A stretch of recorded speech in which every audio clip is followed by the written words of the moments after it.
As creators, there are so many things that we have to learn to be successful in this industry, from managing our content and our audience to our personal life and mental health. In Coached, a sub-series of Social Scoop podcasts by SocialMate, we work one-on-one with a member of our private creator coaching community, the Social Suite, and you get to be a fly on the wall during our call. I'm Kristen Bousquet, and I've been a full-time creator for over 3 years and have brought in over $350,000 from sponsored posts and content creation collaborations with brands so far. Social Scoop is the podcast where we teach you, the entrepreneurial creator, to turn your online influence into a profitable, self-sustaining business. Let's dive right in. Hello, my friends, and welcome to Social Scoop Podcast. My name is Kristen Bousquet, and as always, I'm so excited that you're here. We are here today with another episode of Coach, where we are actually coaching one of our Social Suite members. I'm so excited about this series. You guys have been absolutely loving it. Today, we are here with Alex Ellis, and she helps active people move smarter, maintain their bodies, and maximize strength with customized mobility and wellness plans so that they can enjoy life without pain. I feel like I need her services in my life, honestly. If you are interested in getting your free one-on-one podcast coaching call, all you have to do is become a member of Social Suite, our private membership community, and we will go for it. So without further ado, let's dive into it. Alex, thanks so much for being here. Thanks for having me. I'm super excited to be here. Of course. So for anyone who doesn't know you, let's just kind of deep dive into who you are and what you do. Yeah, you put it perfectly. I'm a body nerd. I'm a mobility coach, and I am just really, I think obsessed is a good word, with helping people learn more about their body so that they can get out of pain. I have a degree in exercise biology, and even during my degree, I was like, oh, this is like so hard and I don't understand it. And then realizing, wait a minute, like I have the cheat sheet. Like I am the cheat sheet, I have a body. I have a body. It has all these parts and then we're talking about. And, you don't have to become a personal trainer. You don't have to become a physical therapist or get a degree in exercise biology to know how your body works and how to help it when you have pain and injuries and things like that. So I help people, like you said, with workout plans so that they know what exercises to do, both through coaching. I have a group coaching program. I have a podcast called The Body Nerd Show. Like I literally cannot stop creating content or talking about how to move better and feel better. That sounds very familiar to me, but with social media. Yeah. So I get it. So a few things that you want us to go over today. First, starting off with turning a gifted partnership into a paid partnership. So tell me a little bit about kind of like what you're experiencing. Is this something like you experience often? How are you, or why are you guys trying to go from gifted to paid? What has that been like? Yeah. So I've been in business for over 10 years now and kind of just like, puttering along on Instagram and like doing my thing and like, whatever it is, what it is. And then I started posting on TikTok, and I'm sure you've probably heard this story many a times from other people. Really, sure. And it blew up like a ton and has been tremendous and awesome and amazing for my business. And I'm so grateful for it.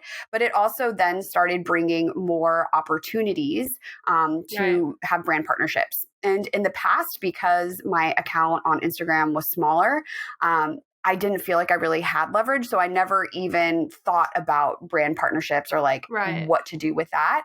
And so when my TikTok account, which is over 390,000 at this point, which I'm just like, I don't understand. Crazy. Mind blown. I don't understand. I feel like I have leverage. But I'm still getting, oh, we'd love to send you this thing and we'd love to send you this thing. And I'm like, cool, that thing doesn't pay my rent. Maybe you can pay me also. And then getting into that with brands. And then there's some brands where they really are aligned with my audience, my community, and what I'm interested in. And so I have taken on gifted partnersps. And then I met you and I was like, okay, wait, well, how do I turn this into paid? So you're like, she's going to beat me up. Well, I was like, wait, you mean I could have asked for money? I didn't know. And so like, I have a relationship with this brand and I really do like them. And again, I really like their products. But how do I, and I've tried to use some of the scripts too, like, how do I stop becoming their free, like, marketing department and actually become a partner with them? Right. So, first of all, a very, very familiar situation for probably anyone listening right now. I think most creators are getting spammed with gifted opportunities. So And we're many. like, but we don't want stuff. We want stuff and money, which is very fair because you are, in fact, working. So Mm-hmm. I understand the struggle, even myself. Now, this is a tricky situation to be in because at a certain point, there's only so much you can do. It's funny that we're talking about this first because I this morning or recorded another episode solely about going from gifted to paid, and so I want to like reiterate actually one thing that she said. Basically, a lot of agencies and companies they have money sometimes and they don't have money sometimes. So Mm-hmm. that for them to do an organic gifting collaboration that still costs them money, so like they're having to pay for the product to ship it out to you, especially if it's like an expensive product or something that's going to cost a lot to ship. It can actually be very expensive for brands to do gifted collaborations, so it's difficult for them to also find room to pay, to pay you formally. So I understand it from a brand's perspective. So what a lot of brands try and do is gift first and then see how things go, if they're able to see any return, if you're able to prove that you're genuinely interested in the product and you want the same things that they do. It's a little bit easier for them when they do have money to say like, okay, we're gonna go to Alex because like she never stops talking about us, she loves us, like she's our number one fan, let's pay her to like light some more fire, put some fire gas on the fire, Mm-hmm. and see where it can go from there. So that's like I feel like one of the most common situations. Although on the other hand, there's the situation of the brand has money, they just are being stingy and don't want to pay you. Mm-hmm. Or maybe they want to like, oh, let's do the gifted partnership first, but they actually have no intention of moving on to something that's compensated later. And it's very difficult for creators to decipher between the two because how do you know until you've already committed? Mm-hmm. So I mean, that's like the trickiness of it. So the key elements of really bringing that paid collaboration into something that is gifted, the things that are under your control, first of all, proving your intentions. When you get that product, if it is gifted, whatever, and you take that on, maybe there's not like very specific deliverables because I don't love those situations. If you want to take something gifted, I think you should be welcome to create whatever content you see fit. If any brand is ever going to ask me for specific deliverables, I would expect to be paid in that situation. So I think Yeah. first is proving your intentions. You get that product, you're sharing it on stories, you're sharing an unboxing, maybe you make a TikTok, or you don't make dedicated content, but maybe you mention it in like a roundup of your 5 favorite, things for people who are in pain or whatever it might be. Proving your intentions in that way, I think goes a long way with a brand because again, they see that content and say, "Oh wow, she must really love us. Like when we do have money, let's pay her." Also, proving you're a great brand partner with gifting collaborations. I feel like a lot of creators don't take it as seriously, but it is still a partnership, and it's a great opportunity for you to share how good of a partner you can be. Like you can respond to emails really quickly. When you get the product, you can immediately try it out and share your thoughts with them. When you post it on stories, you send it to the brand with a link. You're very quick and efficient and easy to work with because overall, even if you're someone who maybe didn't create the best content ever or you don't have the most followers ever, if you're someone who's really, really easy and great to work with, brands would probably pick you over Mm-hmm. someone who is, on the other side there. So being a great brand partner can be another one of those things that's again under your control. Also, something that I guess is maybe a little bit debated, but that I think is pretty much necessary. Is like over delivering. So if you get a product, typically I think brands are expected that you're gonna again do something small, you're gonna do a story, you're gonna do like a little TikTok, whatever. Maybe you go above and beyond and you shoot them a few product images, or you make them like a UGC video, or you mention them a few times within like a couple weeks span, whatever it might be. I think over delivering is a really great way to again kind of go back to that proving your intention and proving your loyalty to that brand. Although debated because then you're doing more work for free. But, like you have to be in it for the long haul. A lot of Yeah. that extra work that you're doing is hopefully eventually going to pay off. And then when they do have a campaign, again, you're top of mind. So those are kind of some things that I guess are under your control.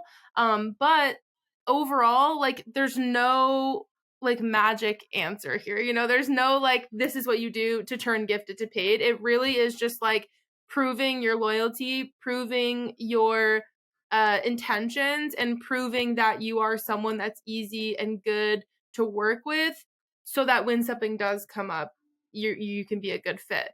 When it Mm-hmm. comes to those brands who are maybe have the intentions of never paying you, I'm they one of don't those care if they too. have, yeah, like I mean, and that happens unfortunately very frequently. It's one of those things where you try it and see what happens, but like you have to kind of go into gifted partnerships knowing that you may never get paid, because if you set the expectation in your head that Mm-hmm. okay, it'll turn into paid, then you may end up disappointed. So going into those partnerships with no expectations, and then if nothing comes out of it, at least you got a free product. But I would say general rule of thumb, make sure that you don't have any like extremely specific requirements, because then again, if they're asking specific work of you, I think it needs to be paid.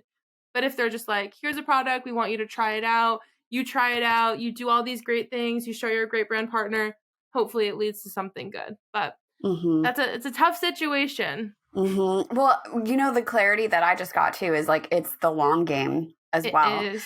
And so similarly as if you were, trying to build the relationship before you even received the product, that I was like, well, it's been 2 weeks.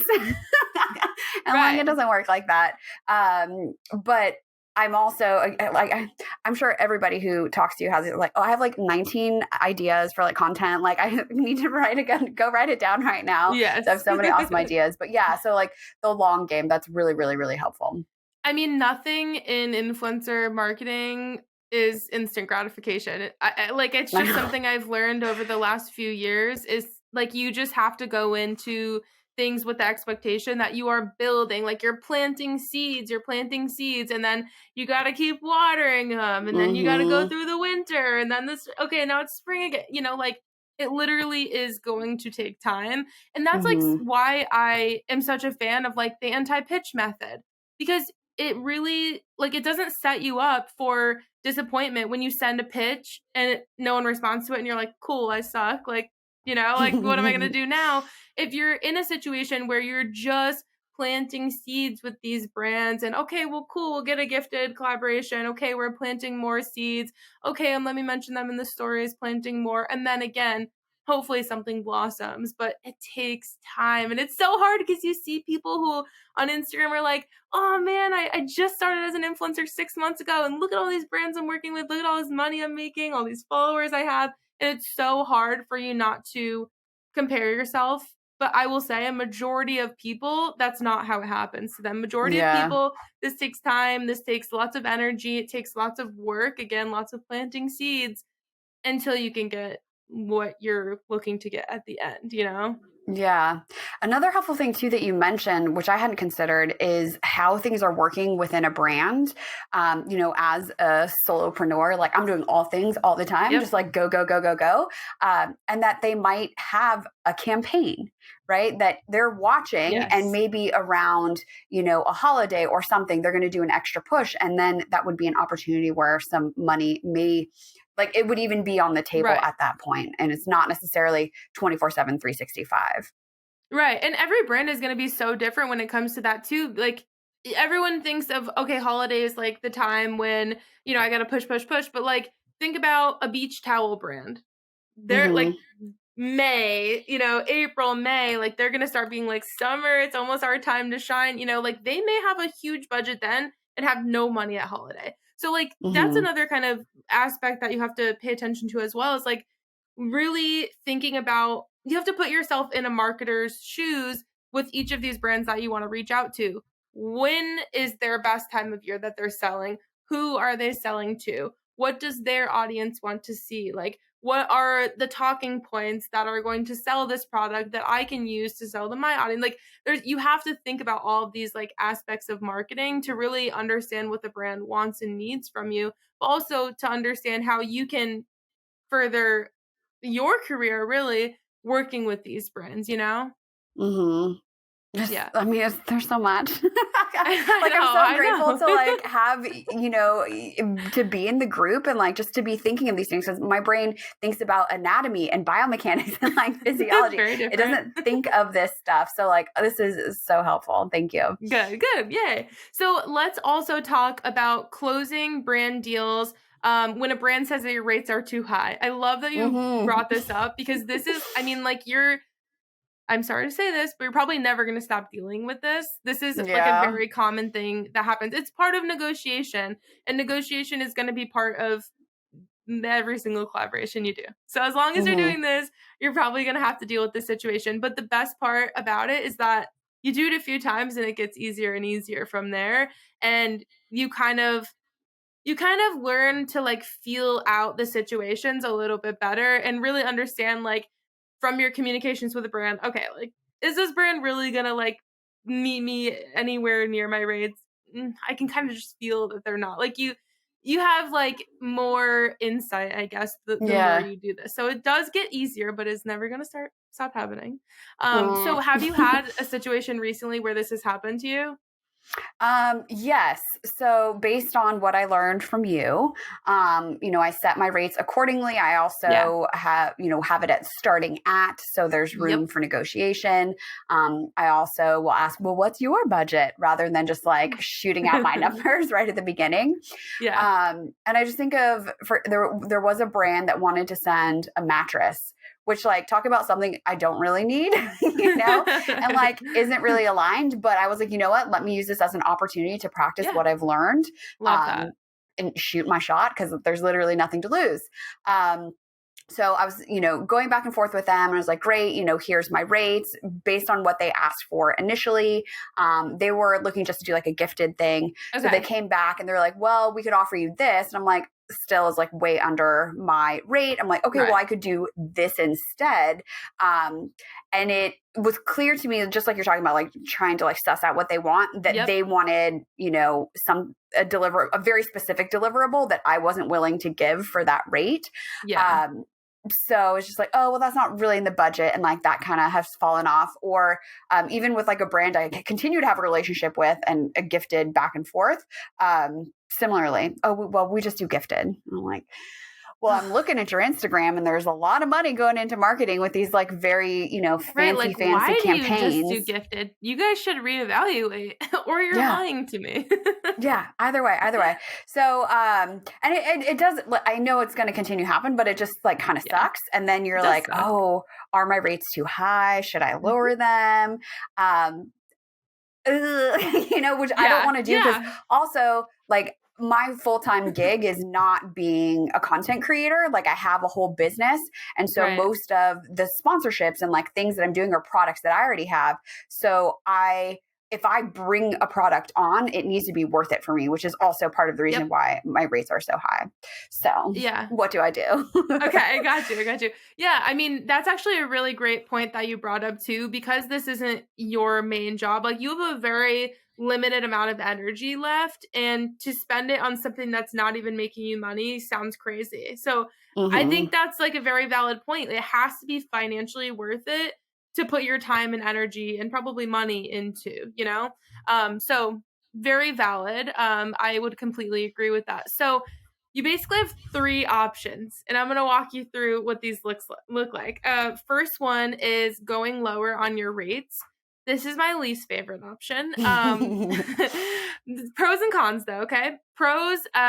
You're going to get a collaboration. If you can meet somewhere in the middle, okay, you're making some money. Okay, that's great. And that's depending on what financial situation you're in, might be necessary. Some months are slower than others, so I might be like, all right, that's half my rate, but I have to pay my bills this month, so like that Hmm. happens, and that's not uncommon. Other pro, I think they're going to remember you if they're a good company. We're going to talk about only good companies in this situation? Okay. So I'll give you an example. Actually, yesterday, I was talking with a company. They make this really cool plugin for Google Chrome, and it goes onto your Gmail email account. And I'm just giving them a nice shameless plug here. So basically, what they do is they're like an AI generating email responder. So they read your Whoa. email thread, and then you can hit super reply, and basically from there, you can see a bunch of different email response options. So you could just click one, bye, hit send, and Oh it's my done. Like you don't have gosh. to, so it'll save you so much time, right? So I'm Yeah. thinking, oh my God, this is right up my alley. Like my audience would eat this up. This is Mm-hmm. like I know the issues that my audience go through. And one of the things is I don't know how to write a good email. I don't have time to write emails. Like it's solving all of the problems, right? So this is a great match for me. So they're a startup. They're a very, very small team. They haven't raised money yet. And so he was super honest with me. He was like, I really have very, very little money. I told him my rates, and he was like, ain't no way. So basically, he offered me a very, very low rate, but I, knowing that it was something that was going to be extremely beneficial for my audience, knowing that I talked to this person on video and really like connected with him, like I trusted in what he was doing. He felt like a really genuine person. I was like, I want to be a part of that.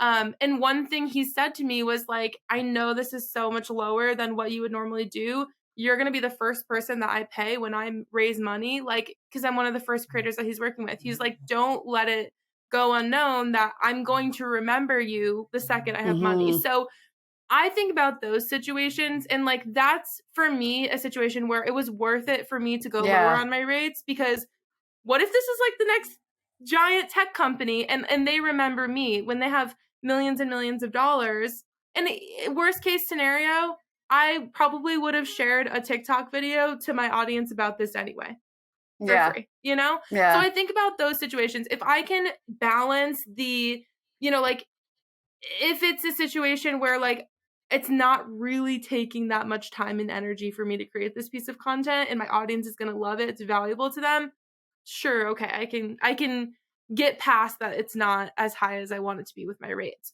So just kind of like a real life situation of that. I think if you can build these connections and maybe accept a rate that's a little bit lower, they will remember you and value that. And they'll understand that you really believe in the product too, like that's another huge thing. Like they want to work with creators who show that their mission is the same, like they want to Yeah. know that you're in it as well, and that you believe in their mission. And that really does say a lot if you're willing to basically like cut your rate in half or lower. Now the cons, obviously you're probably getting underpaid at that point. So that's never fun, but you know, also, from there, in some situations, it might be difficult to get paid your normal rate if you have once settled at a rate that is so much lower than your typical rate. And again, I think that maybe goes along with like the company that you're choosing to work with. If it's a good, honest company, I do think that they will be more inclined to like meet you at your rate, even if it's slowly. Collaboration, maybe they add $100 every collab you guys do, whatever, and you get there eventually. But again, there could definitely be companies that are like, oh, well, last time you did it for $150, like, you sure you can't do it again? We still don't have any money. And so that's a Mm-hmm. situation you might run into as well. So that's option number one. You can lower your rates. Could be good, could be bad. Option number two is you can walk away, which, like Mm-hmm. that's kind of scary for a lot of people.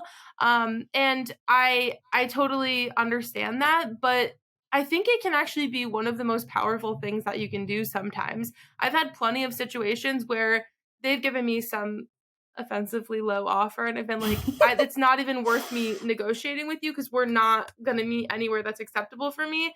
And so Mm-hmm. I say thank you for the opportunity. I really don't think that we're going to be able to make it work with your current budget. But if anything changes, please let me know. Like I'll even check in with you guys next month or next quarter to see where things are. And maybe I'll keep sharing their products organically if that was something that I was doing. But me walking away, if they really want me, they're going to go ask their boss for more money and they're going to find the money and come hire me. And that's happened a lot. I mean, but the risk you take with walking away is also that that may not happen. Mhm. But if you weren't willing to meet at such low of a rate anyway, then who cares? You know, you're not really losing Well, out on and much. there's so many more companies. I think it gets So so easy to many. be like, "Oh, this is it. This is the only opportunity I'm gonna have." And I'm like, "Wait, no, Yep. there's like millions, probably A gazillion. billions of Yeah. companies." Yeah. Yeah, like, there will be more brands, don't worry. And then the Mhm. final thing that you can do, final option here is offering another payment structure. This one could be, like, you can get kind of creative with this, so maybe they can compensate you more in products. Like, maybe if it was the mattress company, they're gonna send you a mattress, maybe they're also gonna send you pillows and sheets and a new comforter. That might be worth it, you know, like, depending on how badly you need Now all you of those tell me. things. I know, right? Sorry. But, you know, like, there could be this option to add in more product. Maybe if it's, like, a fashion company or something, and they're gonna send you 1 workout outfit in exchange for a TikTok video. Maybe I want 5 workout outfits. Okay, maybe that's worth it for you because now you've saved $300 going to buy nice workout stuff. So, compensating in products might be another way to, again, like, get your foot in the door and start working with them. Find something you can agree on. Although it's not money, it's still somewhat, you know, something that's valuable to you. Also, what else can they do for you? Maybe they can promote you in the newsletter. Maybe they have a podcast that you can come on. Like, is there any like exposure opportunities that aren't just like, oh, we'll repost you on your Instagram? Can I do an Instagram takeover? Like, you know, there's all of these different options for exposure that they might be able to Mhm. add in as well, especially like if it's a brand that really aligns with you. I mean, if it were like Gymshark, okay, and you talk about like fitness and workouts, I mean, if you get your service in Gymshark's newsletter, like that's huge, you know? So Mhm. I know that their partnership options are always like gifted, whatever. Like that was a bad example for a brand, No, but no, no. you know what Yeah. I'm saying? Like that Yeah. could be extremely valuable to you if it's a company that has the same mission and the same target audience as you. Getting in their newsletter might be like huge, maybe more valuable than money even. Also, if they have a strong following, maybe they can also do like the collab posts with you. So like when you share that reel, it also goes onto their page as well. Again, like exposure, I understand is not payment, but if you're going to negotiate something in and you were going to take it on for a lower rate, like why not add on these kind of things? Also, there's obviously like affiliate structures as well. I don't love them personally, but if they can offer you like a higher percent, maybe they give you 30, 40, 50%, that could be really big. Again, if it's a product that your audience is going to be buying a lot of. So offering another payment structure is also kind of like another thing that you can do to when you're in this situation. But there really only are those 3 options: going lower on your rates, walking away, or offering another payment structure. And you really just have to feel out the situations to kind of feel out which one of these is gonna be best for you. You have to weigh, okay, is the amount of money I'm being offered or whatever I'm being offered worth the amount of work? And then you kind of figure out which one of these options suits you based on that. Yeah. Again, it's like the long game of these relationships that we're Mhm. building with brands and companies. It makes me have even more, just like I bow down to you for like the business that you have built. Like this isn't easy. It's It's definitely, not. there's a lot. Yeah, I'm just there's like, oh so man. much behind the scenes that it's like Mhm. it's and that's why it's so frustrating when people are like, "Oh, you're an influencer, like go get a real job." I'm like, Mhm. "Do you understand what we do? Like, do you even get like an inkling Clearly of how not. much work goes into it?" No, they don't. That's the thing.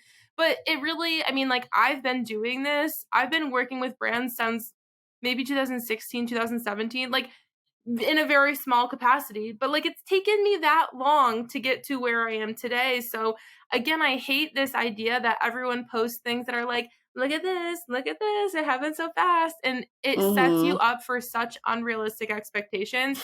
This takes time, it takes Mhm. work. You are building relationships.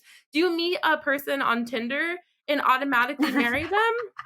I was thinking the same thing. I was like, no, we gotta like warm him up. We gotta date him for a little bit. Exactly. We have to go on a bunch of dates. We gotta introduce him to the parents. Like we gotta, there's a lot of stuff that we have to do here. Okay. So it's the same kind of situation. It takes time, right?